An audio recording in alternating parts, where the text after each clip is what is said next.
Hello everyone and welcome to the 4th annual Marvelous Awards here on the channel, the 2021 Marvelous Awards, as I can't believe we've done it for 4 years now. Crazy. And, for this year, to end out, the year with this video, as always has been a tradition the past 4 years, it's always great to look back on, the Marvelous Awards, the celebration of Japanese press, and there was a lot of great Japanese press kind of across the board. Really no company dominated. There was just so much great stuff from all around. Rather it was Joshi's and Stardom and Sendai Girls and it just from that perspective to Pro Wrestling Noah killing it. New Japan, not so much, but they had flashes of good stuff. And when the kind of pinnacle stuff, like Wrestle Kingdom and the G1, it's somewhat of the G1. That is kind of, New Japan as a whole, I don't think I would say had a successful year, but they had some great talent that really dragged them to some great stuff. But DDT had a lot of good stuff. Dragon Gate, I think, they keep on creating new stars, and they're really, this group they have now is insanely talented and insanely young, especially what a lot of Japanese pro wrestlers right now. They are just so unique and so different in the fact that obviously them and Glee, I would say, are two companies that can really benefit from not really doing a traditional Young Lion system where they have guys that are under the age of 26 main eventing shows. DDT does as well as Takashita and Yuki Ino, but those two specifically really, and Tetsuya Endo, he's very much an ageless wonder in his own right. And when you look at like New Japan, and it's like everybody who's over that it has a top belt besides really Jay White, and even then now Jay White's been in a main spot for a couple of years, well over the age of 30, and almost into the ages of 40 for most of them.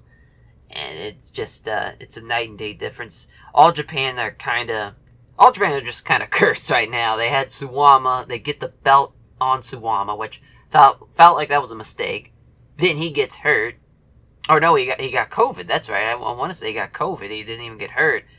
Gets COVID, vacates the belt, they have to do like a triple threat match, and Jake Lee wins it, which Jake Lee should have just beat Suwama in the first place, but obviously we couldn't have that happen. He wins the Champion Carnival, is the champion, looks like it's going to be a good year for him, and then he gets fucking hurt to end out the year, and now they have to vacate the belt again. Just a damn shame. Talk about just a man who is unlucky, and just really, really sucks for him. Even, Freedoms in Big Japan. Big Japan had a phenomenal year. I felt like really this was the year of Takuya Nomura and even Fuminari Abe for astronauts. That's just, what a year for him. And guys that started in Big Japan have worked their way elsewhere, kind of in DDT. Looking at Yuji Kobayashi, for example, who had a really great year. And Freedoms, they have a lot of great deathmatch talent, with Masashi Takeda, having Toru Sugiura, Violento Jack, and even Jun Kasai, which Jun Kasai probably shouldn't have beat Violento Jack, in my opinion, to end out the year. Another kind of year-end changing. He beat him on Christmas. And I love Jun Kasai to death, but it's just no need for it. It's 2021. We gotta use some new guys, and Violento Jack's been someone who's been really good for a good while, and especially having Toru Sugiura drop the belt to him after that long-ass reign he had. 2-year reign, and has the big match, and that match was really, really good. To go to having some really good matches as well throughout the year, to then just drop it to Kasai like that, felt like it kind of put a damper on things. But that's just kind of like a synopsis of what was going on throughout Japanese pro wrestling. As far as the award show, there are 8 categories, and we're going to start out with the Rookie of the Years, which I'm going to officially, the Rookie of the Year has definitely changed throughout the years. It was Young Lions, and then it was like, well, now that, there wasn't like, at one point, there wasn't a lot of Young Lion classes out at that time, or at least they were already out already. There was kind of like there hadn't been a new crop yet throughout through all Japan. No, New Japan was just kind of harder and harder. So now I have kind of had an umbrella of they have to be 2 years experience or fewer. So that's just kind of the new ideology. And for the category here, we're going to have 2 runner-ups and then our winner. So the first person, our first nominee, Ryohei Owa of New Japan fame, of his short little fame, being a young lion. Really, Fujita, the other young lion, he is super young, and I didn't want to put him on this list because it's like he's got a long ways to go. We'll wait and see how he does with a full year. But Owa right now, I think definitely he's more ready than he is. So I just felt like he was good. He's probably going to be the better of the two if I had to say it right now. I think Fujita has a lot of potential, but just from what I've seen so far, I would say Owa's better. But there's still they both. It's still far too young yet. We'll wait and see at the end of 2022 how I feel about the two.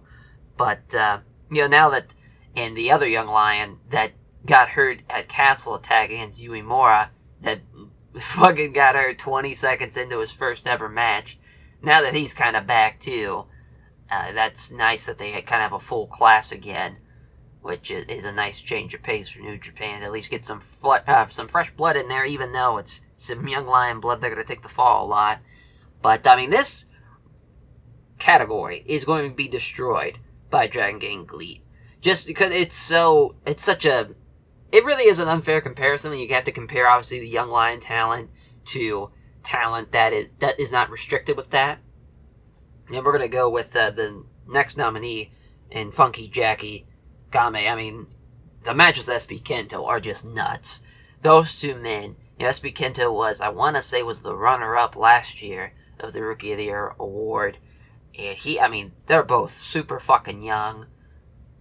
They are having these great short matches too, which is really, really interesting, because obviously Japanese Puroresu, great matches, they're usually 30, 40, maybe even 50, 60 sometimes minute matches. So to have these two young kids just really busting it out for 15, 16 minutes and going full tilt that whole time really is awesome to see. And it reminds me of the early Torimon shows of the early 2000s, when just everybody on that roster, obviously because it's Torimon, that ideology of young students in one company had just killing it. And it's very exciting. Dragon Gate right now, it is quite an exciting product, because you have these young kids that are just awesome. You have Kaito Ishida, and you have Shun Skywalker still. You have so many, great young talent. Probably their top, I would say, 5, 6, 7 guys that they have that are just young as hell, that can go out there and just kill it, and are putting on some great matches. I really hope, with Dragon Gate, what they do right now, I really hope they join the Wrestle Universe umbrella in the future, because that would just be awesome to work with DDT, Noah, and it seems like they're having kind of a working relationship with Noah right now because of the I want to say it's the Amazon Prime show. That I want to say it's an Amazon Prime show. It might be a Ryogoku or a not a Ryogoku, the Roku show. But it's either way.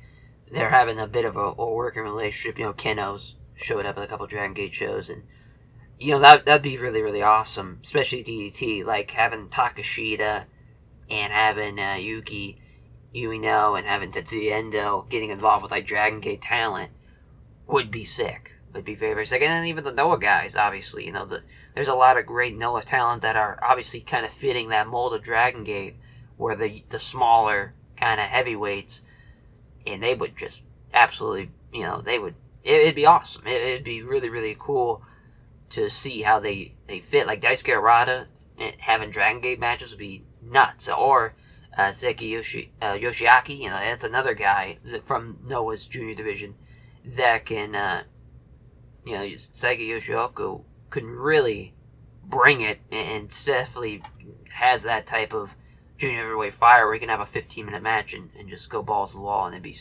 amazing. That's something I'm kind of looking forward towards in the future with Dragon Gate, just how this young talent is going to be molded. Because, I mean, you've now had 3 generations of Dragon Gate, in my opinion. You had the early Torimon days. We had Shima, you had Dragon Kid, Masato Yoshino, and Milano Collection AT.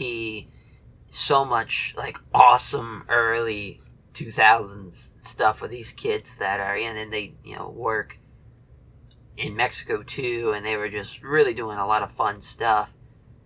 To then having the new generation of that, having like Machizuki, Naruki Doi, getting added to it, Shingo, and they go to the States and they work Ring of Honor, and it's awesome, and it's just, and then Genkei Horiguchi, just so much great Dragon Gate talent throughout the years. Then you have Tozawa get added in. They start bringing in foreigners in like Pac and Ricochet. And they do the Monster Express with Uwan Nation too, and BB Hawk as well. Another guy kind of skipped over.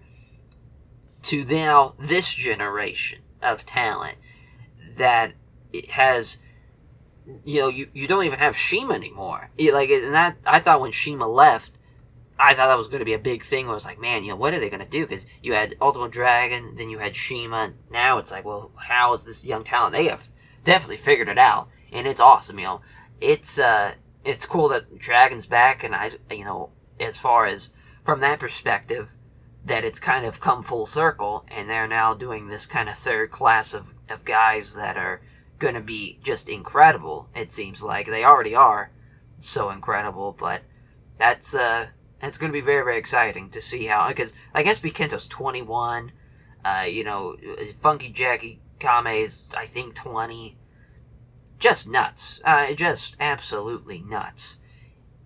To see where they're going to be in a couple of years. Kaito Ishida, too, is super young. Kotaro Minoura, super young. It's a very exciting time. Very, very exciting time. And they're still the old guard's still hanging around, though. You still got Dragon Kid. Suzumu Yakusuka still going strong. So it's a fun time. Naruki Doi still killing it. It's it's something to definitely look out for. But for the Rookie of the Year to get back on track here, I'm going with Heiharu Tamura. Heiharu Tamura, he has just barely got that 2-year gap, and thank God we can talk about Heiharu Tamura. I mean, talk about just a guy that was just destined for instant success. You knew it last year, and really, I'm surprised, they 0-1 booked him a little bit, which was really awesome to see, and I think that's definitely a good idea if you're, a 0-1. That's definitely, like, on the outside looking in of Japanese Puroresu, to put to put a belt on him. Very, very smart. But for GLEAT to really come in and have this young crop of talent that is, was the former, Noah partners, to go in and have this style that is so cool. You have the UWFI rules. You have Joshi's getting involved. You have just this awesome roster that's subdivisioned in, and there's a lot of unique stuff. Obviously, it's backed with strong hearts of Shima, and you have a lot of experienced talent like a Shima, like a Kazayashi, and then having guys that are young established talent now, like Heiharu Tamura, like you, and then Takanori Ito as well. Just and Somo Watanabe too. Somo Watanabe's really coming together. Like those guys pair together with a Shinjiro Iri now, with a Atsuki Aoyagi getting brought in from All Japan, which was pretty awesome. I don't know how many matches he's still going to run. Koji Iwamano looks like Koji Iwamano's leaving All Japan. He might go with GLEAT, so that's another great talent to add. They're someone to watch out for, because they are already piecing together a lot of great stuff. I'm super excited to see what they do. from what they've built just in a year. They're officially was founded, I think, August 2020, to go from where they're at now, literally a year and 2 months now. Well, actually, not even a year and 2 months, a year and 4 months, when they as a year and 4 months away of being founded, and they've already have this niche style. Very, very exciting to see where they go, and I hope, with the Japanese pro wrestling market, it's very saturated. There's so many companies now. It's kind of hard to grow, but I hope they do grow, and they hope they can run some pretty big venues in the upcoming years, because they have a lot of great talent, and a lot of it's young, so you expect them to be around for a while, unless they get poached. That's New Japan and All Japan and Noah kind of get a little wiser and just like, let's start, hey, tomorrow's ours, or those guys. If that's the plan, because sometimes that happens, where just a nice startup company will happen, and it looks like it might be the future as far as a future partner in Japanese pro wrestling, and just kind of gets kiboshed. Either an owner kind of is like, this is too much hassle, or, even Osaka Pro's coming back with Zeus being Booker now, and I think that's going to be, he has a lot of fun ideas, and that could be another exciting form, and Emi Sakura with that Chora Pro that she's booking. There's a lot of exciting stuff going on in Japanese pro wrestling, not even on like the high levels of Japanese pro wrestling, like kind of all around. There's some very, very fun stuff. Oh no, it's Gato Move Pro Wrestling. That's what it is. Gato Move Pro Wrestling. I think Chara Pro's the TV, but there's stuff to watch out for sure. As for the Tag Team of the Year, is the next category. And we're not going to go through the contenders or anything like that, or, nominees. We'll talk about the best tag match of the year, and then we're going to talk about the Tag Team of the Year. So the best tag match, I felt like, for me, personally, was Nakajima and Kitamiya versus Takashi Sugiura and Kazushi Sakuraba. That was a very, very good tag match. There's, some really good tag stuff this year, but I think the best tag team of the year was Astronauts of Takuya, Nomura, and Fuminori Abe. I mean, they just had some great matches. Strong Big Japan, obviously a fucking staple of Japanese pro wrestling, speed of sounds, and Okami too. They just had some really, really good matches throughout the year. Just what a year both those men had, tag wise and singles wise. They had some great, great stuff. And speaking of Fuminori Abe, for the most improved of the year, I'm going with him. He showed last year that I was like, this guy's going to be really good. And I remember when All Japan signed him. I want to say that was 2018. It's like, man, he's got a judo background. This guy is going to be really, really fun. They got him in the junior division, and that junior division was very unique in the fact that it was so different. But they had a lot of just great, technically sound guys. You had Kaji, you had Iwamato, you had Fuminori Abe, and having these and having even veteran talent coming in that were really technically sound, like Minoru Fujita, and having this kind of great establishment of what it looked like there was going to be. Now they kind of went the opposite direction. They went away from the Iwamatos and Fuminori Abes, and now they have opted for Akira Francesco, and Tsuji, and now Super Crazy's the junior champ, which is, shout out Super Crazy, but it's not 2000 anymore. It's it's a unique time for All Japan. All Japan just not doing so hot. Not so great. But they'll figure it out, hopefully. Maybe they won't. I don't, because they were riding such a great wave of momentum, and then they have just plummeted, it seemed like, from what they built up with Kento, when Kento really came to his own. It's not looking good. But yeah, that's my most improved of the year, Fuminori Abe. I, could have went with maybe someone that even improved to a whole nother level. A lot of it was just, a lot of guys didn't really improve, they just got booked better. I'm looking at Jeff Cobb, for instance. It's just, because he's been great for years, and it's just been waiting for the time for New Japan to wise up and be like, oh, yeah, we should really book this guy really well. Because he's just a freak of nature. An Olympic level wrestler that it's just so athletic and is so awesome. I mean, when he was Matanza, it was just like, this guy's been around for years, and how did nobody, like, even try to sign him? Thank God that happened, because he just soared like a rocket, like a lot of people that came out of Lucha Underground. He was definitely the biggest name, I felt like, that went in, wasn't, like, affiliated with anybody, just, and that character, too, obviously was heavily protected, but he just did so much cool shit. It was just like, man, they need to put this motherfucker everywhere and anywhere, because he can just work anybody, any style. A legit athlete that can do stuff like that. Can't go wrong with that. Promos are not so great, which is, I think, why, he'll probably never be like a WWE guy, but, AEW would probably love to have him. I think he worked, actually, a couple of shows in the, during the COVID, when there was just no fans. But obviously, no one's really going to be impressing during that time, because that's definitely like the dark ages of American wrestling, or really just wrestling as a whole. When you got no crowd, it's hard to really give a shit. But hopefully the crowds keep going. But enough about that tangent. Let's go to our next category here, which is going to be the Stable of the Year. And it's going to be back-to-back winners, the winners of last year in red. I mean, Dragon Gate stables are always going to be top tier. But red is just unreal. You have so many talented guys.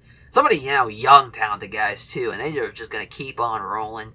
Until, obviously, with Dragon Gate stables, if you're a fan of Japanese pro wrestling, you know how quickly they change. Basically they get, like, maybe a year or two, and then something happens. But, where there's either somebody leaves, or they lose in a match where they have to be forced to lose, or they are forced to disband, rather. And it's, they might, because it is, Real Extreme Diffusion. I think they have been now, 2015, I think is when they founded, or no, it was 18. No, I was about to say 2015, that's a while. But 2018, still a long, long time.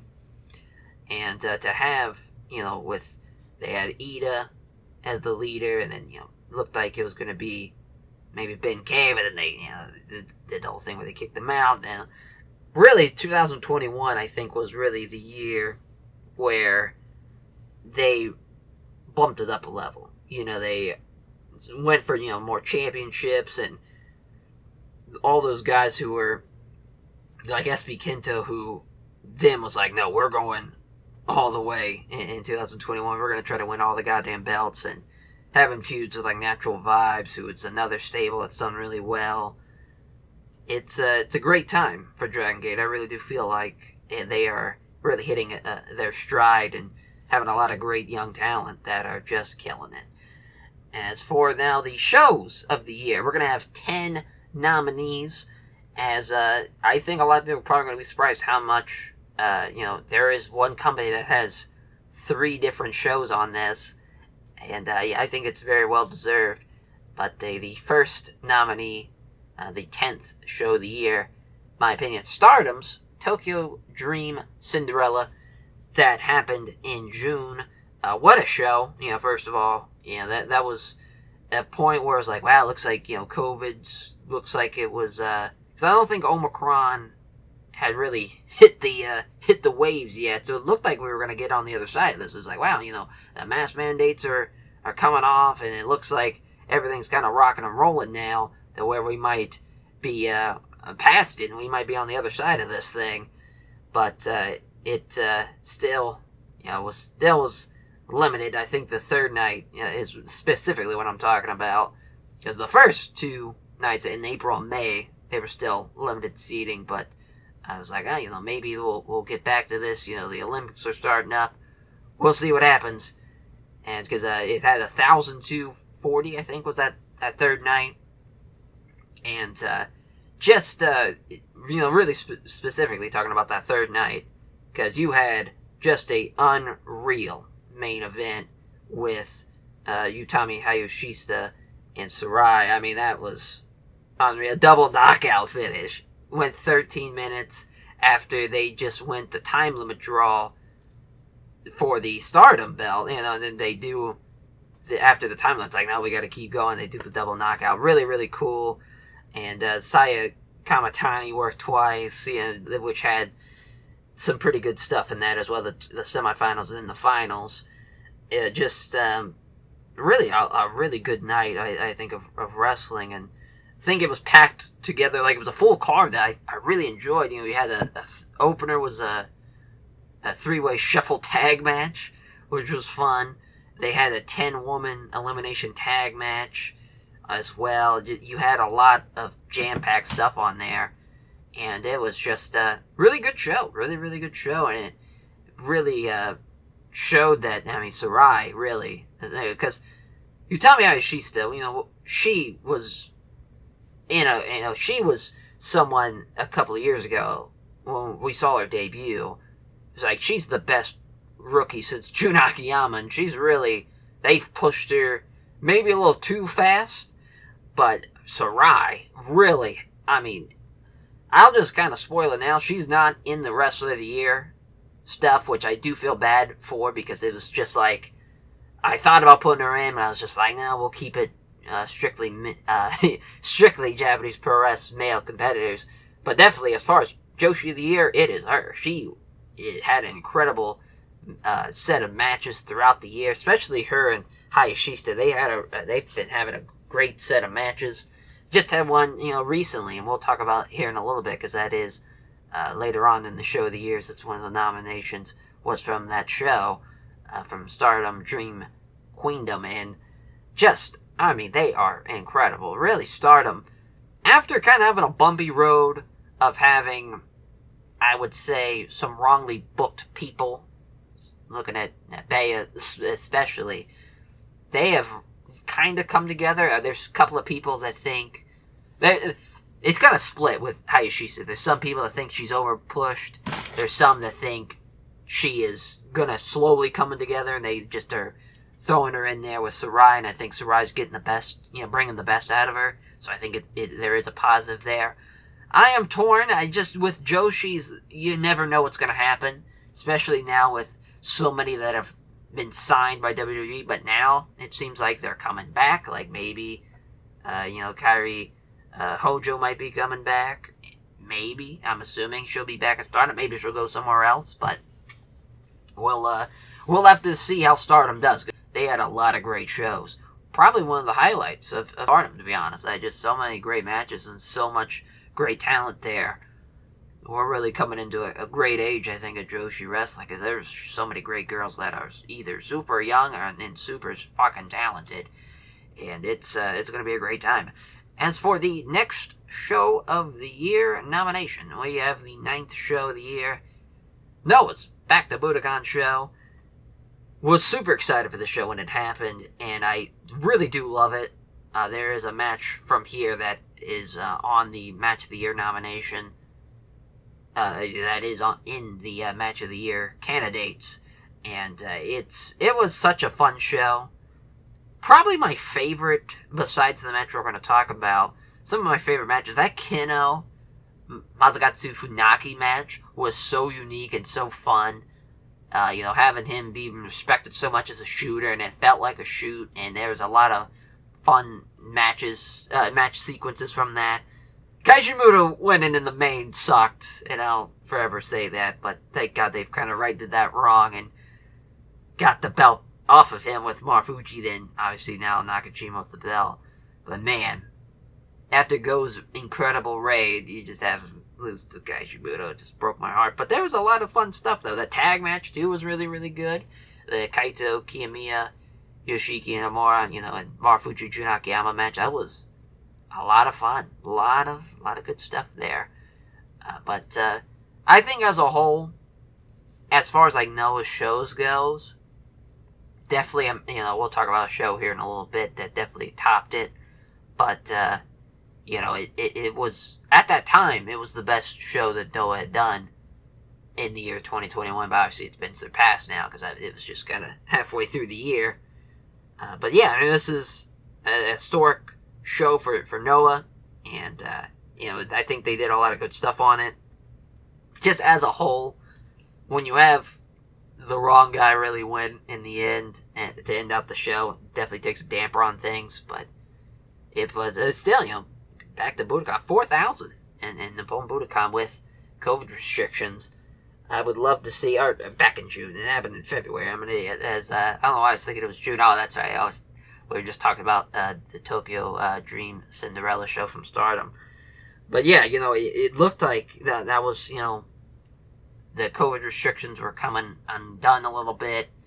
It looked like, hey, maybe they'll have 5,000, and still having 4,000 kind of in that stage where, COVID had to do restricting of the attendance. So maybe they would have drew more. There might have been, 5, 6, 7, maybe even 8,000 people. We'll see. Because I'm sure they'll run Budokan again. Because Noah's definitely on an upswing. As for the next show here, the 8th show of the year, I'm going to go with Wrestle Kingdom 15 Day 2. It's weird, Wrestle Kingdom, obviously it looked like there was not going to be a restriction, and then kind of, I think it was a couple of days before the shows, I think it was like the end of the year, it got announced that it was going to be a strict, restrictions in Tokyo specifically, and having a Tokyo Dome show with, I think the first day had maybe double digits of like 10,000 some fans, maybe less than that, maybe 8,000. But that day, too, it maybe had 5,000. But man, what, some great matches on that show. One we'll be talking about later on. But, the main event, I kind of hated it. Maybe not hate. Hate's probably a strong word. Thought like it was super overrated for what it, like, I didn't get the big hoopla about it. I think people are just going, it's just such a long ass match, and when you have, just something that long, for no reason, it's just no reason to be that long. And I think they kind of try to do the same thing that they played up, with last year's Wrestle Kingdom, where it just seemed like it was too long for no goddamn reason. Because, when they did the double championship challenger, that just sucked. It absolutely sucked. To see what they did again for 15, kind of like a rematch from that. I don't know. I thought it was so much substance in that to drag it out for so long. Unnecessarily so long. Because the peak was with them, specifically, Ibushi and Jay White, is that G1 finals match, the G1 Climax 27. That match, it really is. I think that is really, really good and all up there. I wouldn't say it's a masterpiece, but I'd say it's really, really good. That Tokyo Dome match, though, I don't know. If I had to rate it out of 1 out of 10, I'd probably give it a 6, maybe a 7. If you cut down half that and you add a little bit more substance where it's not so formulaic, we've seen the ghetto distraction interference so many times, and I just think the Jay White play about the Switchblade character in itself with Bullet Club has really ran its course to where it's just the same shit over and over. Change it up, change up something to where, because you got the heel stick too, which, granted, heels in wrestling are definitely needed, and I think it's almost like it's a dying day now, pro wrestling heels, especially in the States. There's really, as far as great heels, it's just kind of a hard thing to do, because if you have a heel promo, so much heel promos throughout the years, there's just been so many. You have decades and decades of great heel workers that had great promos.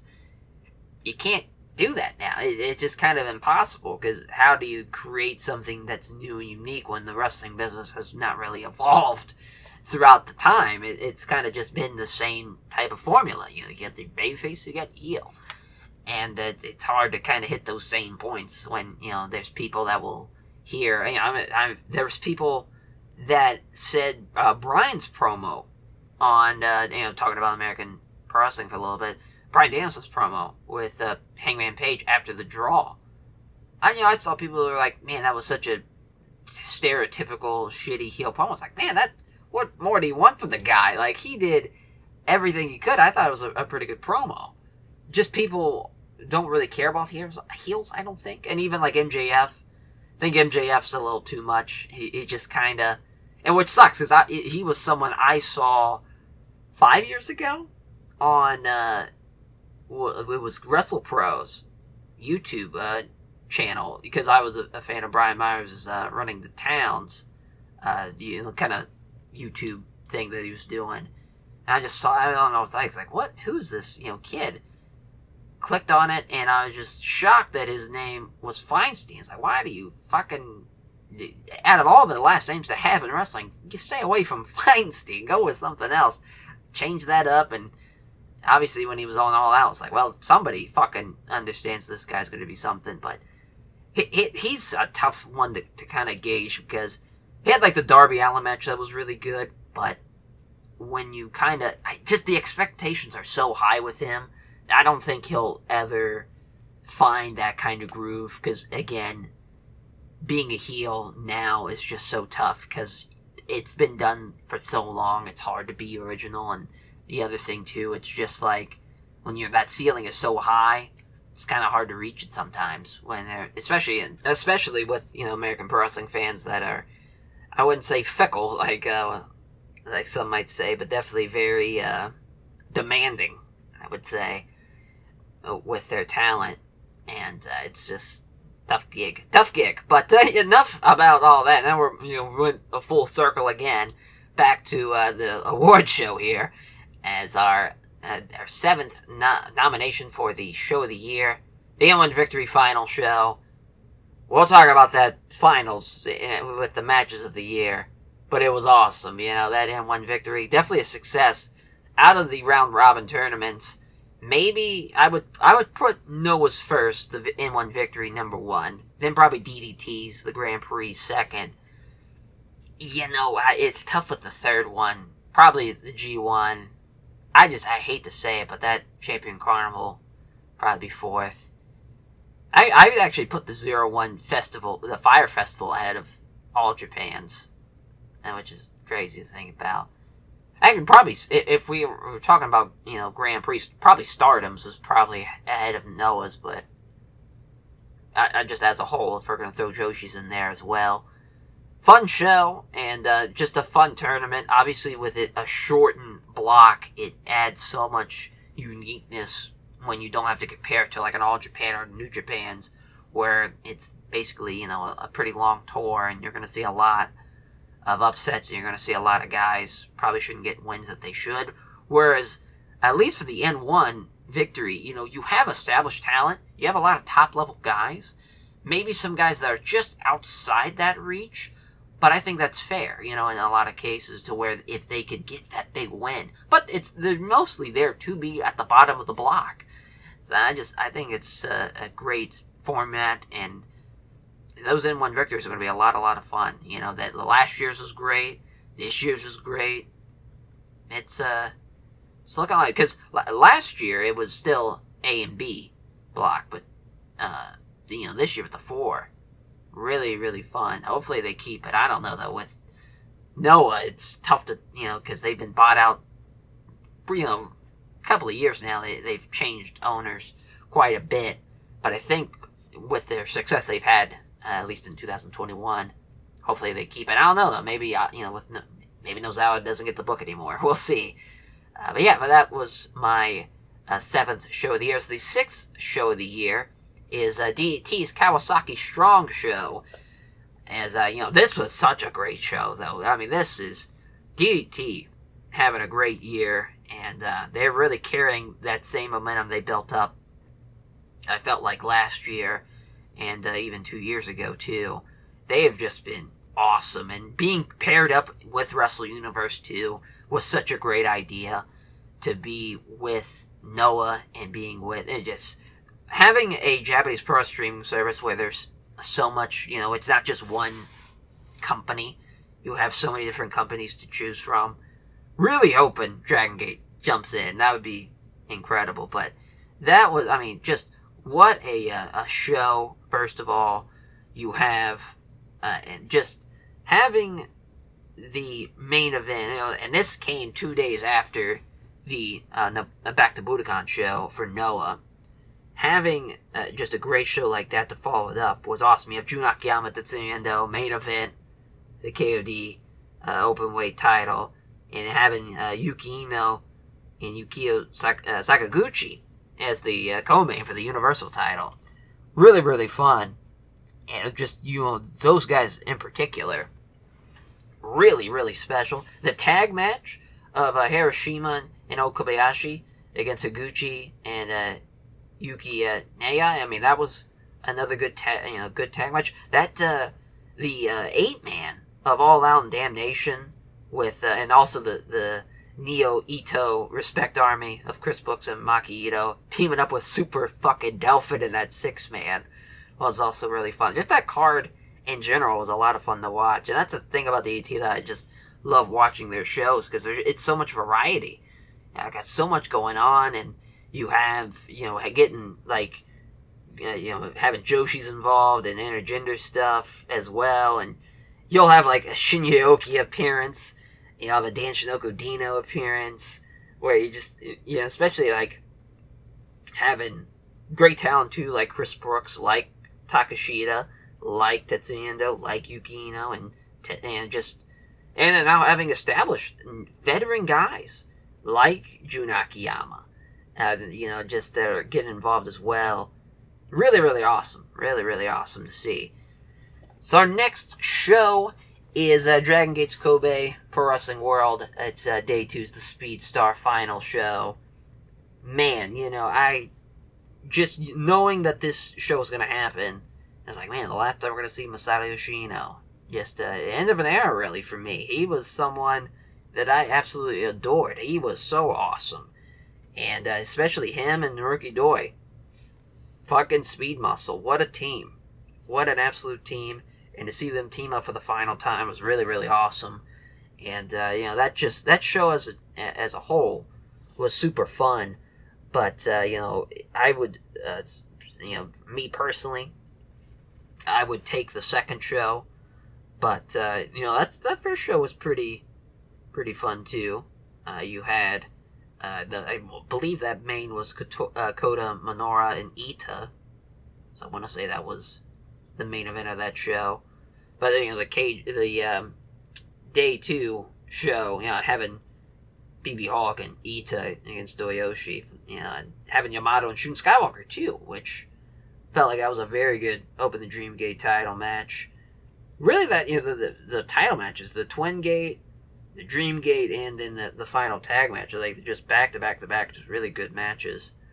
And 3,000 strong, I want to say. I mean, they usually do well in Kobe. That's at World Hall, but it's always awesome to see. And those Kobe Pro Wrestling Festivals, obviously that's one of the bigger shows for Dragon Gate always, and no difference here, having the last appearance for Masato Yoshino. As for the fourth show of the year, Cyber Fight Festival. Man, this was such a fun match, such a fun show to have DDT, Noah, and, even having the girls involved. Awesome. Just, what a great concept, and now that we're seeing, as far as, having these, I'm hoping, having Tokyo Joshi Pro Wrestling involved, and having Gan Pro, and really, really cool. Really, really cool. Having 4 different promotions to come together and not be where it's so politicky like you're going to see with the New Japan and Noah show. When that was announced, that partnership, I was going to do a video on it here on the channel, but I didn't want to kind of demeanal anybody that was excited about it, because it's just like, man, this is going to be like an all-together show when there's going to be no singles matches on the card. I'm surprised there's even one on that show. To have a 12-match card and having a Princess of Princess Championship title match, a KOD Openweight title match, and a GHC Heavyweight title match where Marufuji beat Kaiji Muto in the main event. I mean, just what a great show. It was awesome. Super cool, and it was a lot of fun to watch. Just so much talent on this show, and You have, having, like, Sujora Gun against Dansho Okudino. Like, that just... I never would have thought Kazushi Sakuraba and Dansho Okudino would have been involved in the same type of match. Really, really fun. Just stuff like that is so awesome to see. And I hope next year's show is even better. I think it drew 8,000? I could be wrong. That might be... I think it's 5,000 because it was the Sayama Super Arena. And, so hopefully next year they can have even more. Hopefully. Unless Omicron's still going strong. We'll see. Hopefully COVID's nipped in the butt sooner rather than later. I think everybody as a whole is just like, fuck it, I'm tired of it. And it just keeps on getting, it won't go away. Hopefully eventually will. As for the third show of the year, it is Stardom's 10th anniversary show. When you have an anniversary show, you always hope that's going to be awesome. And in some cases, i.e. New Japan's, where it's like, well, they're going to do the heavyweight versus junior champ, but the heavyweight champ's always going to win, so what's the fucking point? But for, the Stardom All-Star Dream Cinderella, or just, the 10th anniversary show, that happened back in March, it was in Budokan, so that was awesome, even though, again, COVID, having limited seating. But, having the hair versus hair match, pretty awesome, and that was really, really fun. And then Utami Hayashishita and Saya Kamatani as the co-main for the World of Stardom Championship. As, just, what a fun show. I mean, those Stardom shows, those girls are just so talented, and they are really at the point where they have it's... out of respect to the Joshis of, like, the 90s, it's not all Japan Joshi girls awesome, or even the late 80s. Those girls, like, it's not at that level, but it's certainly one of the best years of, like, Joshis. I would say definitely a long time, because just, especially having just Stardom as a whole, coming back to a company that is Joshi focused, that's having a high echelon. When it started in the early 2010s, the first time I saw it was an Io Shirai Miko Satomura match. And I was just blown away. I was like, man, Joshis might be coming back, and it certainly is. And I think that you're seeing it now, where you've had years of building, and now to the point where, can you imagine if WWE didn't poach Joshi talent, how that roster would look now with those girls, like having Kana and Utami Hayashishita, like having those matches, or having, Kairi Hojo and Sarai, like those matches would be insane. We might see that, with as far as Kairi Hojo coming back, but just very much a what if, with that. As for the second show of the year, it is Stardom Dream Queendom that just happened. Maybe a little recency bias, but I mean, Jesus Christ, what a main event. It's just unreal. Just an unreal match, and it's I can't believe what I just saw. I mean, it literally happened days ago, and it just, when you have such a great match that already happened, and when you do the rematch, when you do it's such a big time deal, and to have a live stream as well, like I think it was like 4,000 yen, which I'm trying to think what the quick trans, or not the quick little converter in my head, but I'm trying to think. That's like, what? I want to say it's like 30 ducks. It's like, I'm about to say 30 ducks. $30, $40. Maybe, like, I think pounds, it's around 30, 40 pounds. So whatever that would probably be as far as US dollars goes. I will say I did get a little afterwards. There was I want to say it was a VK stream, maybe I think it's a Bibli or something, like someone like literally just kind of took the stream rip and just uploaded it like immediately after the show aired. I mean, that's the Ryu Tamahashi match. Just unreal. Nuts. Absolutely nuts. I still can't believe what I saw. It's unreal. Please go watch it. It's for the show of the year, and it's a fitting number one, I think. It is Hanakamura's memorial show. Just unreal. And it's something that anytime, I remember, Brody's memorial show from AEW. When you have a memorial show, it's always, I think of Eddie's, Owens. It's always very emotional, but this was, seeing, her death will always stick with me for the longest time. For the simple fact that the first wrestler that was younger than me passing, and the way, just whenever a life so young passes, it's such a shame and such a tragedy. And she is just, as far as like Joshi's go, for me, she will always hold a special place, because I thought for the first time, just kind of watching Stardom throughout my years, because she was the first Joshi that I really connected with, when I was just like, man, she has got the complete package. Unreal charisma, pretty solid in the ring, not great.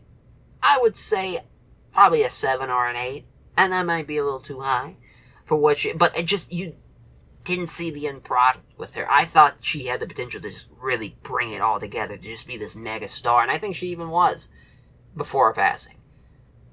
And just a beautiful memorial show.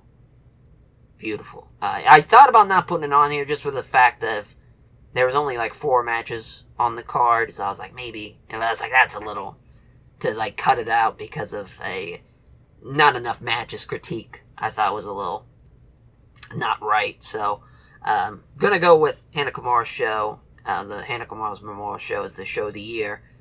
For the matches of the year, man, this was so tough to fucking narrow down. I'm just gonna run through some matches that did not make the cut. Konosuke Takeshita, Yuji Kobayashi from the rematch. Not the Grand Prix match, but the match that just happened a couple days ago. Unreal match. Yuki Ino and Jun Akiyama. Another really good match. Fucking Jun Akiyama and Tetsuya Endo. Another great DDT match. I tell you, another great match that I didn't even think about, but I'm just going to say it now. It was not written down. Fucking Shuji Ishikawa and Takanori Ito. Holy shit. Shuji Ishikawa is back. I mean, that is an absolute banger of a match from Glee. Probably my favorite match from Glee. It was a fucking just unreal. My God. Unreal. Please go watch that. That match, you have Tsujihara and Marufuji, which I think is super underrated. So much great stuff happening from Noah, and I think that match kind of gets thrown under the rug because it's happened before and it's not like a fresh match, but that was really, really good. Jake Lee and Kento, really fun. Kento and Sumama from Champion Carnival. I think that was the best Champion Carnival match as far as the block matches. Kaito Ishida, Shunaki, and Shun Skywalker. What a match from Dragon Gate. I mean, Shun Skywalker really had a great year. I think him and Kaizi was really good too. For New Japan, Kota Ibushi and Great Khan. The G1 match, really awesome. That was such a different type of match too, and I think that really showed us, no, Ibushi is a technically sound guy and can really do a lot of fun stuff. It's a lot of, being a traditional, junior from heavyweight kind of wrestler, usually, high-flying stuff, can do a lot of high-speed stuff, but to slow it down like that and have, a technical match like that was really awesome to see. Yoshingo and Tanahashi, whether you pick the New Beginning match or the MetLife Dome match, I know a lot of people are like, really? That's not in your top 10 list. It's not, and I hate to say that, because I know a lot of people really blow that match up, both of them, but I just felt like, I think the New Beginning match might have been better.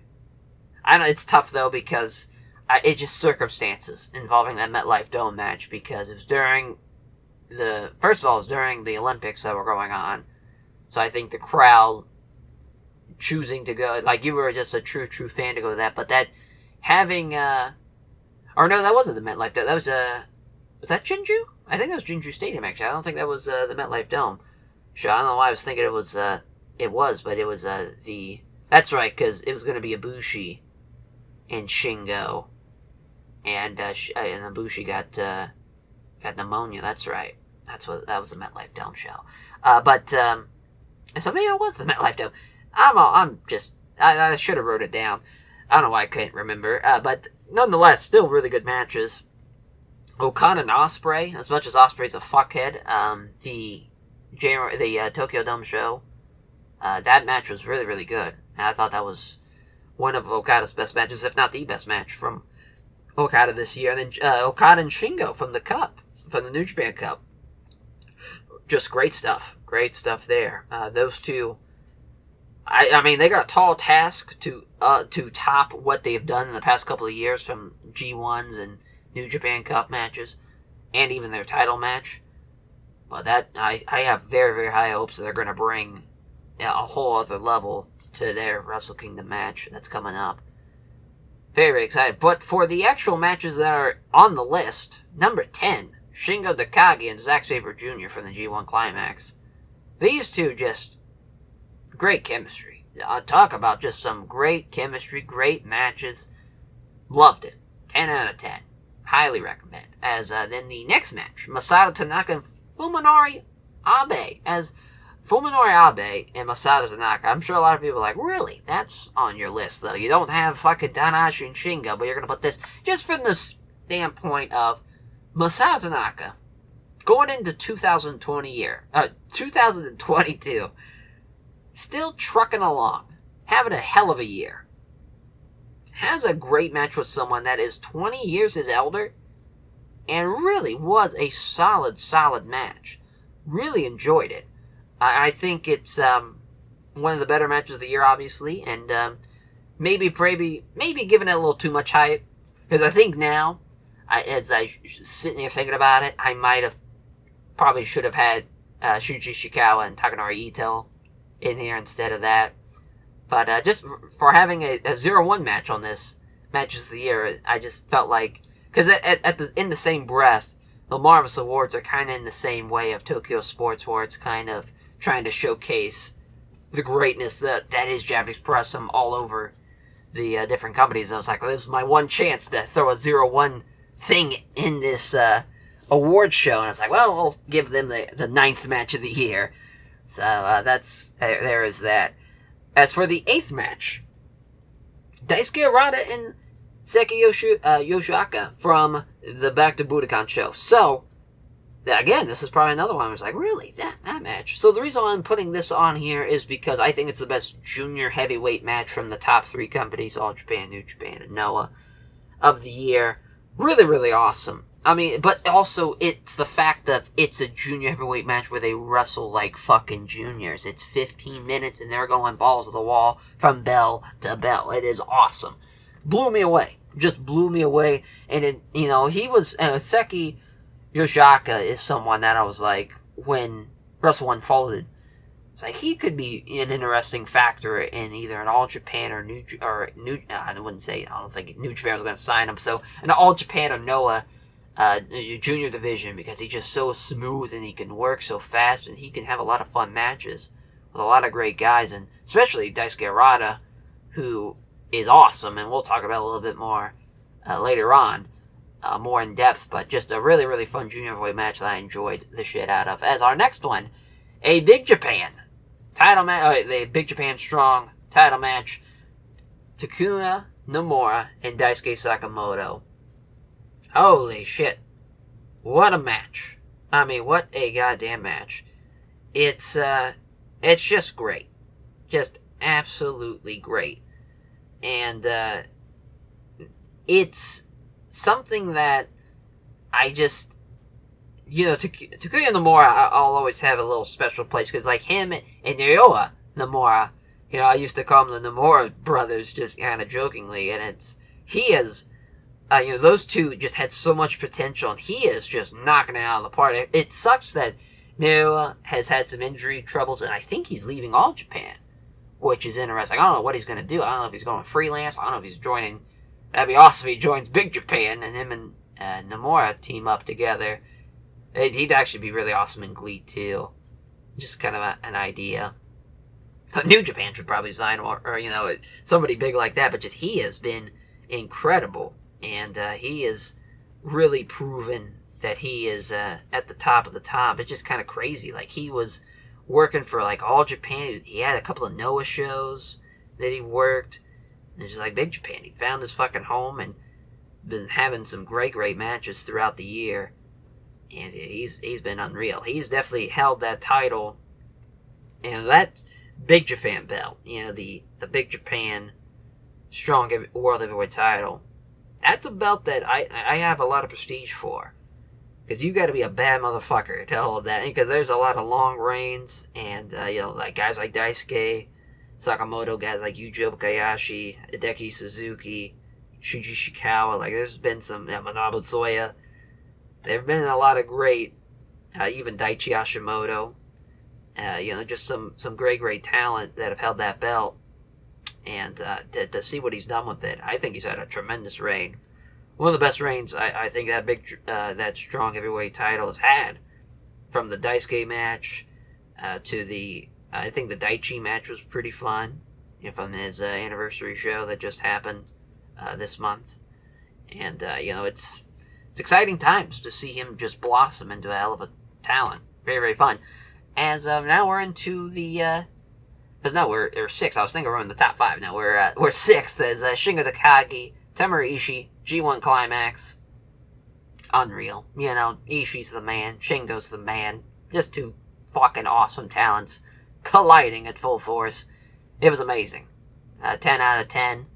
Highly recommend. I think it was the best match of the G1 as a whole. And, that's Mr. G1, Tomohiro Ishii. He'll never have a bad G1 performance. He'll have either the best match or one of the best matches of the tournament. And, again, delivered. Unreal. Hall of Fame talent. Can't praise those two guys enough. For the next match, it is Katsuhiko Nakajima and Naomichi Marufuji, the title match, where Nakajima won the belt.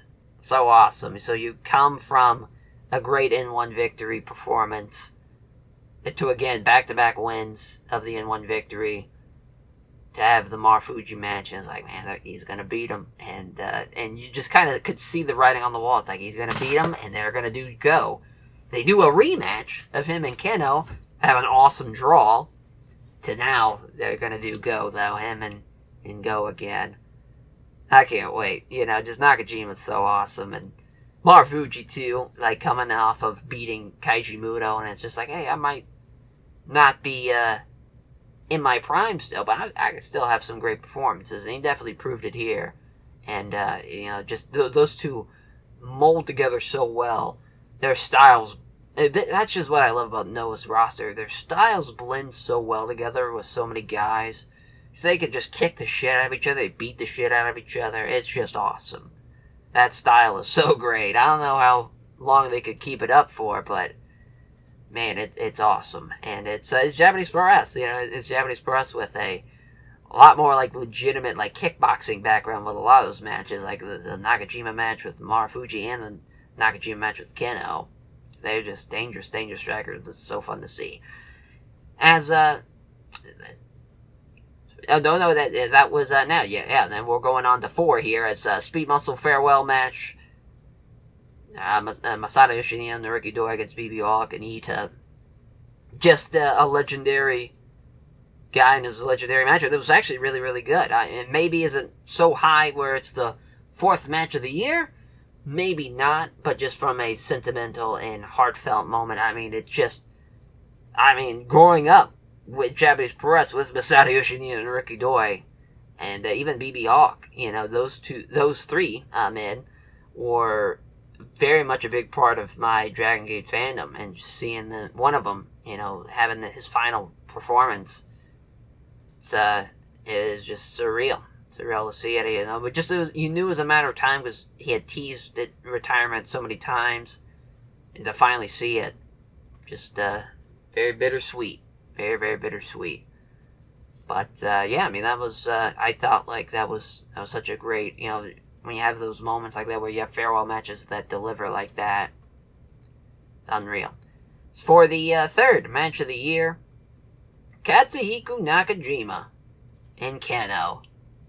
Awesome. What a match. You know, Katsuhiko Nakajima, Kenno. You could pick the 60-minute draw, or you could pick the N1 victory. I went with the N1 victory, just because that match is incredible. But that 60-minute draw, I think that's the best draw in a long time. You know, listen, the Hangman Bryan draw was awesome in AEW, but as far as like Japanese pro wrestling goes, I think it was better than maybe the draw with Omega and Okada. I think it's that good.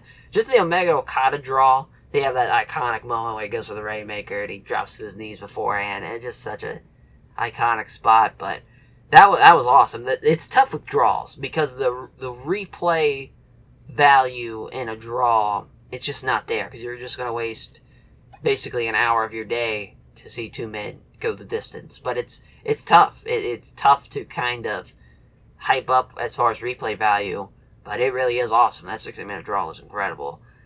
Yeah, I mean, these two men, they make magic. You know, they have great matches. Their styles mesh well. 10 out of 10 every time they wrestle.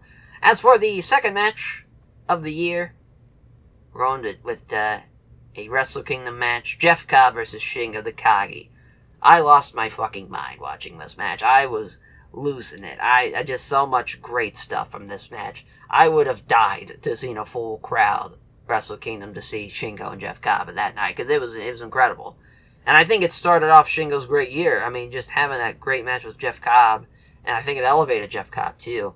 Jeff Cobb, his stock in New Japan rose from that performance, and just really you make two guys, with that match, because Cobb almost goes undefeated, and the G1 almost wins the whole goddamn thing. Actually, I think he did go no, he almost did. That's right. He almost goes undefeated, but he just comes up short, loses to Okada, which I think he should have beat Okada, because he really was on a tear, and I think that would have solidified him as like a great moment for him to make it to the finals. But yeah, what a great match. Just a tremendous match there. Loved it. As the number one, and it just happened the other day. Sarai Utami Ayashista no time limit match. So just what a great concept to have a rematch, and it's like there's no time limit, because obviously in Japanese pro wrestling they make it to where it's an actual legitimate contest where there's always a time limit. It's always a 60-minute or 30 or 20. There's some type of time limit. But to have a special match like that, a highly anticipated rematch, and it's no time limit. What a great concept. And it delivered. It was incredible. That was because just the fact that you had such a high bar to reach. You have a great first match. How do you top it? Doing that. You kind of changed the format too. So many, you saw it with Okada and Omega. It's like, well, Okada beats him the first time, but then it goes 60. Then, to build up to that, what are they going to do next? Because you saw with Omega and Okada, you have a G1 match, where it's like, well, he couldn't beat him when there was 60 minutes, and he couldn't beat him the first time. Now Omega's got to beat him in 30. Maybe that will happen here, where one of these two girls, I'm assuming it will be Sarai, but I could be wrong. It might be Hayashisa doing it, where they got to beat the other girl before 30 minutes. It's going to be awesome. I mean, that's going to be one of the greatest rivalries, I think, by the time it's over. Maybe the greatest rivalries in Joshi history. And that's saying something. There's been, fucking Bull Nakano and Manami Toyota. It might be that level of a rivalry. We'll have to see, though. Time will have to tell on that one. So we've made it to our final category here. Wrestlers of the Year. If we're not counting Joshi's, Sarai's probably like 3, maybe 4, maybe even number 1. She's been incredible.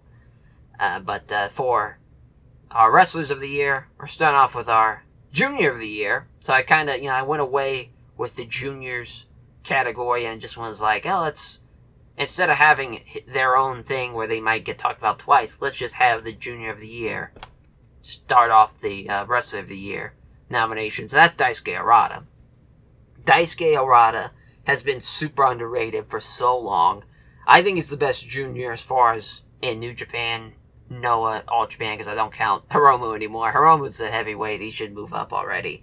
They're wasting their fucking time. But, just he's incredible. He's been awesome for a long time. He just doesn't have a lot of great opponents to face. And then when they brought in Zeki, that's finally someone that can really work a great style with him. Hopefully they can just get more, either they elevate him, which I don't think they ever will, out of junior heavyweight contention and into heavyweight stuff. It's tough with him, because he'd be awesome. Like, I just think him and Marufuji would have great matches, him and Nakajima and him and Kenno, but then when you have, like, him and Tsuchiora and then, like, him and Fujita, it'd kind of be tough to sell. That's just kind of a tough thing, because I don't think he's as great of a striker as those guys I kind of mentioned in, like, Marufuji and Nakajima and Kenno, so it's kind of just in a tough spot. As for our 9th Wrestler of the Year, Toru Sugiura. Deathmatch Wrestler of the Year for me. What a great run he had as the King of Freedoms. 2-year reign, and he dropped the belt to Violent Jack in June. That was I showed that one to Mrs. Marvelous, actually. I was just like, it's a deathmatch that's not so insane that it will probably make her sick, but she was feeling a little wheezy.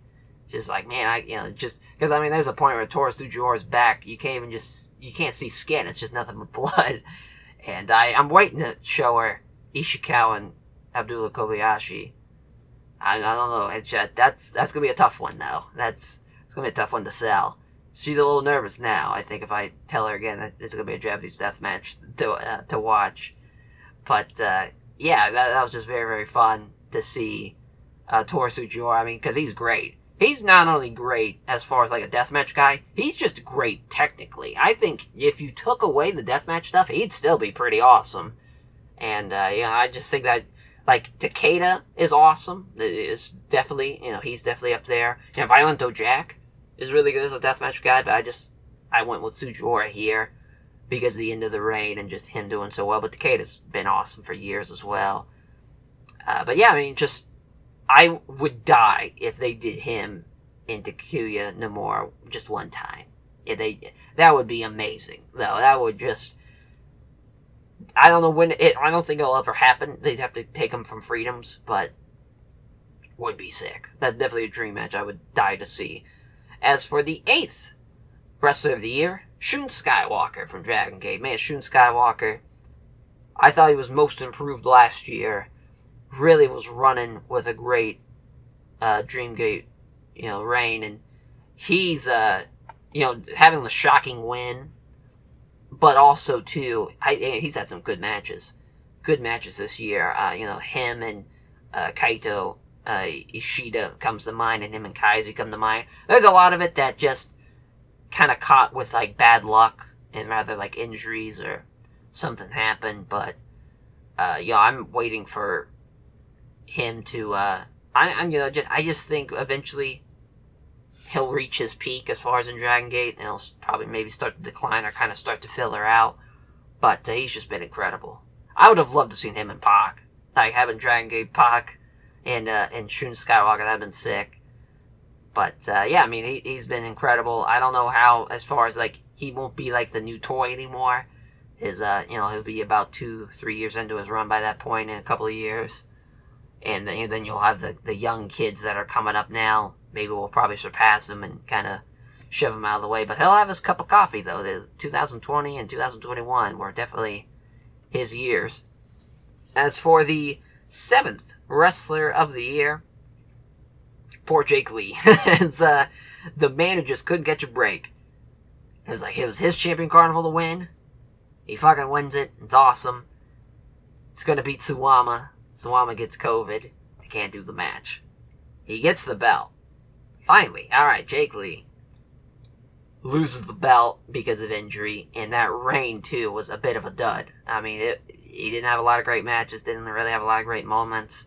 All Japan as a whole, just not a great year. I don't know what they're gonna do. I don't think it's a booking problem. I just think it's a problem of not enough new blood and not enough as far as there is some bad booking decisions, so I will say that. Like Super Crazy's Junior Champ's crazy to me, and honestly, if it was me, if I was in charge, I wouldn't put a belt on anybody, and I would have the winner of the Champion Carnival be the champion. Just try to figure something out, get some new blood in there, change up some guys. You got to do something, because just something is not working with All Japan. I don't know if they're just getting surpassed by other talent from elsewhere. That might be it, but it's just kind of funny that, like, All Japan and New Japan, the two top, as far as, like, legacy, two companies that have been around since 72, and here they are. Just, I would say, like Miyahara, we got the rest of the list. He's not even in my top 10. And he's Kento Miyahara. Like, he's the man. Not there. And it's just, I don't know if it's, he's had some good tag stuff. Him and Yuma Iwagi's been fun. But as far as, what else do you do? Because I would love, part of me's like, bringing some guys from GLEAT. Do Heiharu Tamura and Kento Miyahara. Like, I'd definitely turn some fucking heads. It's just, I think that would be it. I would say a partnership with GLEAT would definitely help them out. And help get some new blood in there.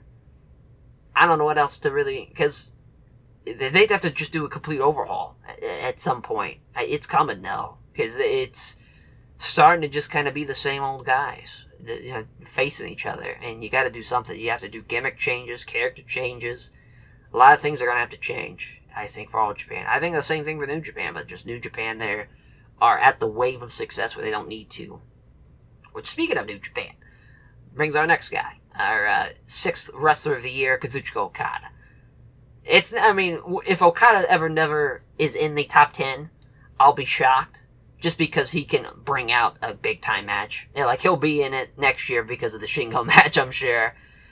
He's just too awesome. I don't think he'll ever reach his peak, as far as when he'll never not be awesome, because I just think psychology wise, he's got it, and he'll be someone that'll be around for a long, long time.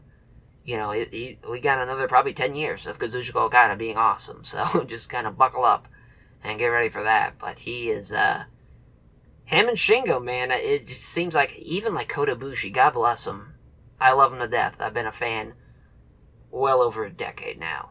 Probably almost 15 years. Close to. It'll be 15... Hey, yeah, it'd probably be 15 in 2023. Around that time, it was around 2007, 2008. He just kind of reached that point where it's like, I can't, he can't evolve to where with him, and Okan was awesome because he changed up his style and he was doing something unique, but I just don't think he can as far as with New Japan, because there's no new guys to face. Not for a while. And not until the young lions come back, or, just, even then, the young lions that have come back, Okan's great, but he's got a shitty gimmick. Wado, he had more popularity and I think momentum when he was a young lion before he left for CMLL. Now that he's Master Wado, fuck. He hasn't done jack shit, as far as, importance. And now with the Best Super Junior kind of being a bit of a downfall, he's never going to come out of that, so it's just not a great sign for New Japan if you're looking in the horizon. Because you got guys getting older and older as the day passes. The old guard, is becoming even older and older. Yeah, Ishii is up there in age, Goto's up there in age, Ibushi's up there in age, Tanahashi, obviously. Guys that they helped build that company in the early and mid-2000s to the point where it's at now, where it's a conglomerate, where they're wrestling every fucking day, it seems like, and their schedule's getting bigger and bigger. They gotta do a lot of changes. I'd hate to say it, but Ghetto's probably gonna be stopping as the booker. Hell of a run. 10 years or so? Hell of a run. Created so much great business for New Japan. Really brought New Japan into the highlight and forefront. I'll forever love mid-2000s, or mid-2010s rather, mid-2010s New Japan. I mean, 2011, 12, 13, 14, 15, 16, until about 18. What a run. Just rival. I literally think it rivals like the mid-90s All Japan and mid-2000s Noah runs. Just unreal wrestling. Unreal. Great talent all across the board. The junior division was stacked. Heavyweight division was stacked. Maybe the tag division wasn't so great, but really other than that, like the Never Openweight title matches were awesome. The Intercontinental title scene was great. So much great stuff. And a lot of it is because of this man, Kazuchika Okada. And he's got to figure something out. I don't know what he's going to do, though. You know, he's changed up his gimmick a little bit throughout the years. He's changed it, he's evolved it, but some of it's for the better, some of it's for the worst. I think of that money clip, trying to get that over in the New Japan Cup. What a just... Oh, it was the worst. But, we'll see. We'll see what happens as far as, what he's going to do in 2022. God only knows. I think, well, a good change of pace would kind of throw him in there with having a tag run with him. I don't know with who, but a fun tag run to maybe change it up. I don't know, though. At the same time, I love trying to make tag divisions matter, but at the same time, it's singles matches. That is the name of the game. You know, that's what this business has always been about. A heavyweight singles title match that ends out the show. It's not a tag. You know, there's not a company that utilizes the tag division as its top echelon thing. Never will be. So, I guess at the same point, it's like, well, why would you put effort into something that's never going to main event shows night in and night out?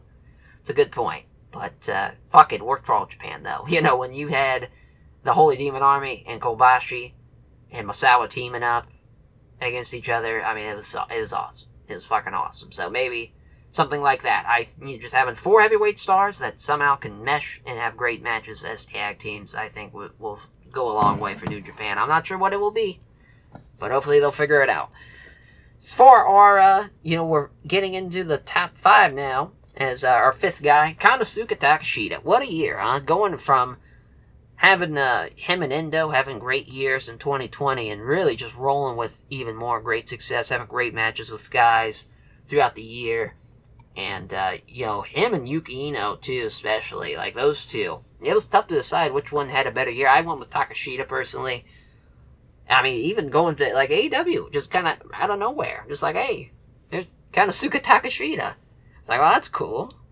But he had some great matches throughout the year, and really, being that KOD openweight champion, it's quite the prestige, and really with Takeshita, he doesn't even, as far as like when Jun Akiyama was the champ for a little bit, like that was fucking awesome. Uncle Jun, like killing it at his age and doing some really good matches.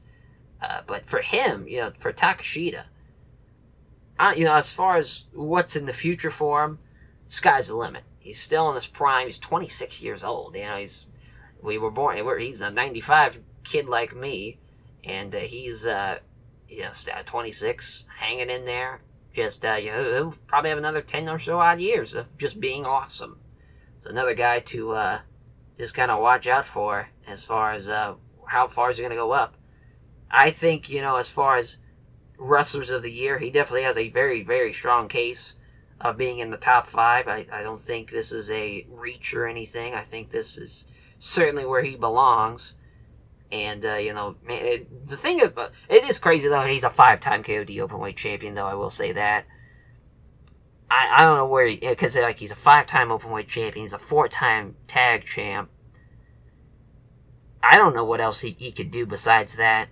He's had a pretty good reign so far, 130 some odd days. Obviously, the Kobayashi match was great too, and the Chris Brooks match has been good. He'll have great title matches for sure. I'm waiting for him and Endo again in 2022. I don't know. There's a possibility that Omega comes over to DDT and they do Takeshita and Omega.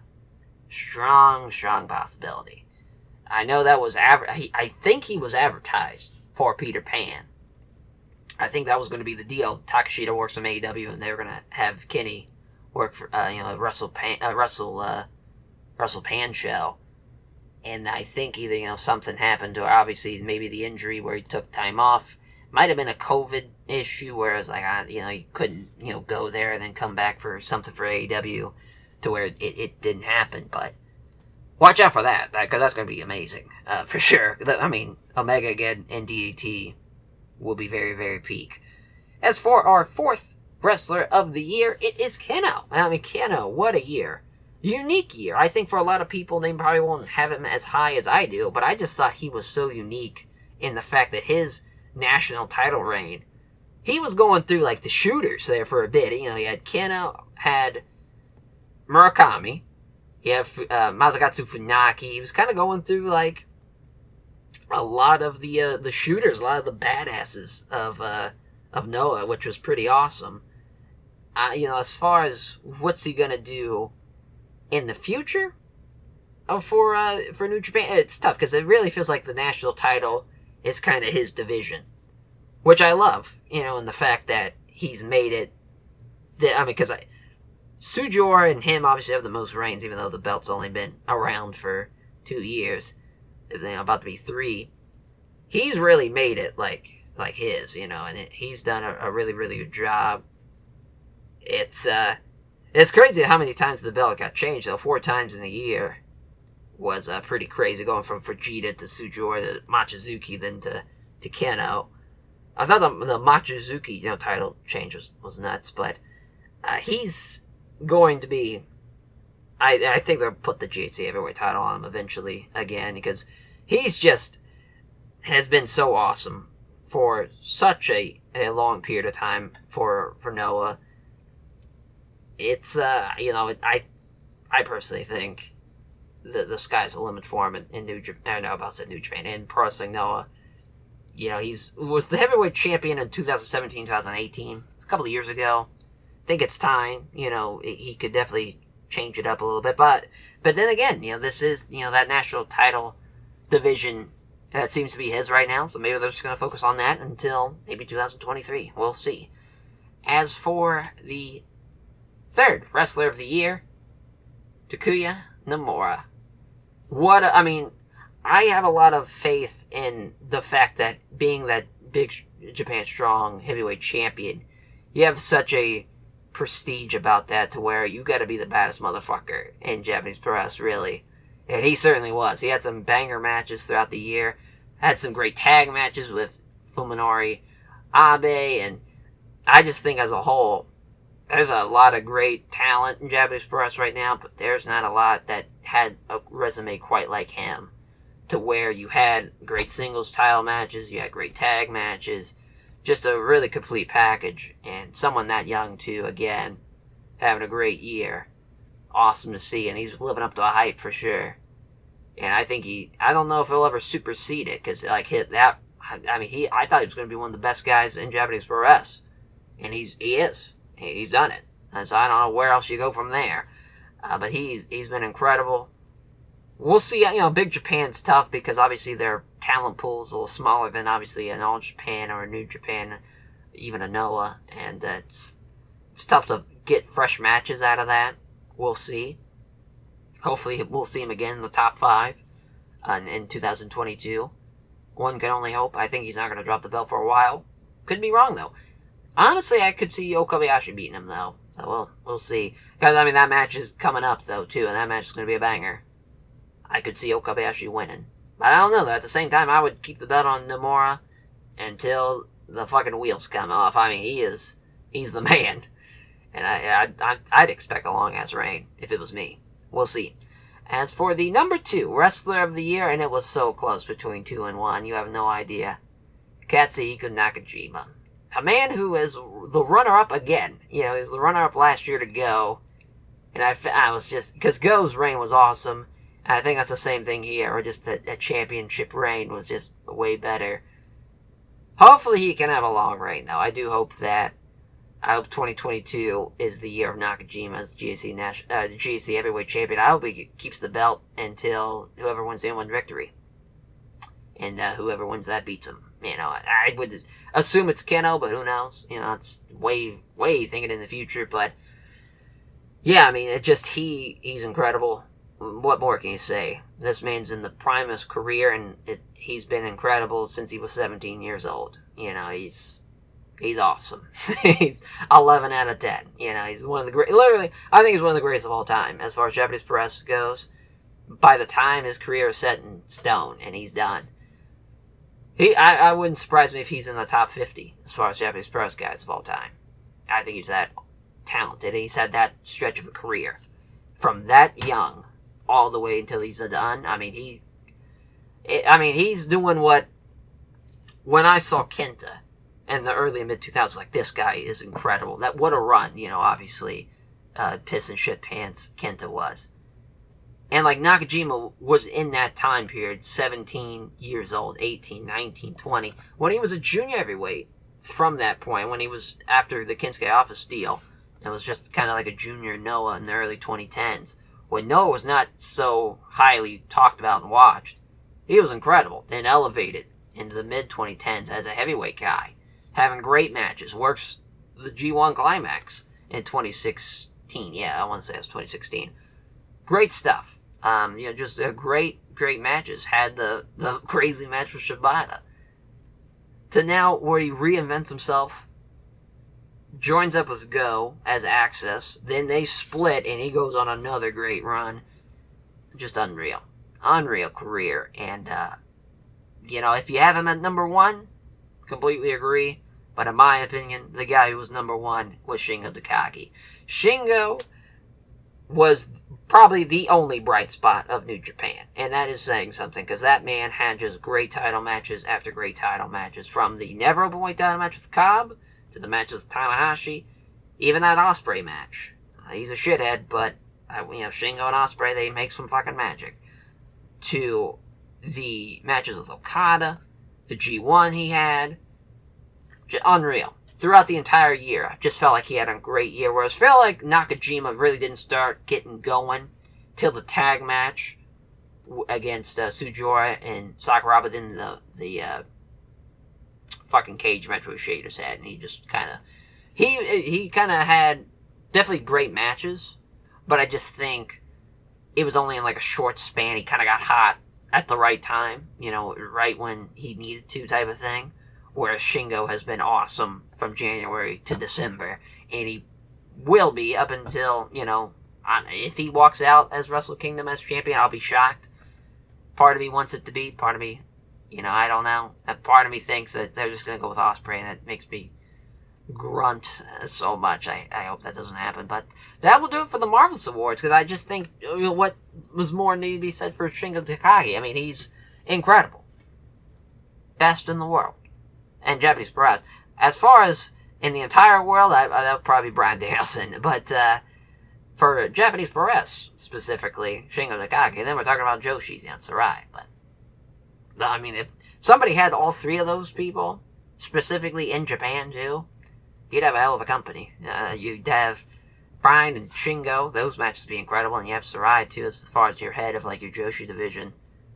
Be pretty sick. Maybe one day. If GLEAT ever gets, or I wouldn't say GLEAT, if somebody does that, if there's a company that will ever do a Joshi promotion within a Japanese pro wrestling men's promotion, I'd be very intrigued by it, because I think the way the modern fan, as far as, it would definitely attract a Western audience a lot more, because it'd be like, wow, you got, you got women, you got men, it's kind of like, what replicates in the States, but just as far as traditionally, it's never happened. Or as far as it's never happened on a successful level.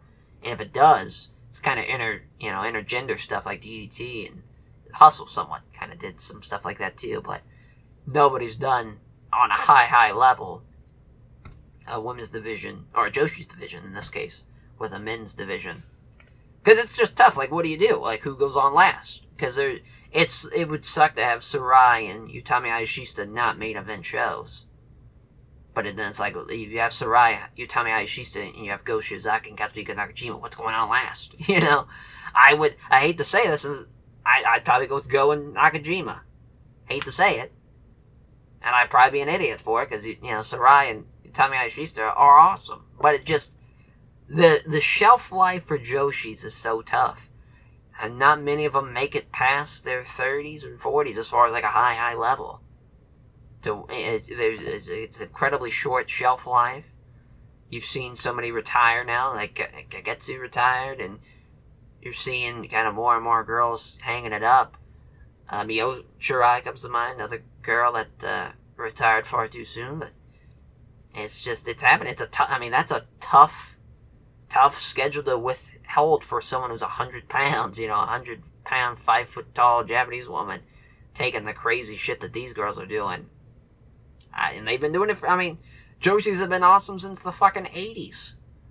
They revolutionized the wrestling business. They really did. Like, when Terry Funk told Meltzer in, like, the 80s, like, no, listen, the Joshis, when he was seeing them over there, it's just, he praised them to the high heavens. It's like, these girls are unreal, and they've been unreal since then, and they probably will continue until the end of time. Thank you all for listening, as we made an hour and a half. My throat is killing me, as far as just an hour and a half of straight talking, no breaks or anything like that. Thank you all for joining me on the end of the year, and maybe if you saw this at the start of the year, Happy New Year, and hopefully you had a safe New Year as well, and hopefully you stay safe throughout the year. Omicron's running rampant. Cases are going higher and higher again. It's not looking good. Not a great sign. As far as I still never caught COVID yet. I hope that continues through 2022, at least to my knowledge, though. If I do have it, or if I have had it in the past, asymptomatic. So I like to say that too. It's like, I can't fully 1000% know, because if I do have it, I'm asymptomatic to it. It's kind of scary, though, because it's like, well, what's going to happen if the symptoms, will they ever pop up? Is there going to be some long-term effects? Very scary stuff going on. But thank you all, and take care, everyone.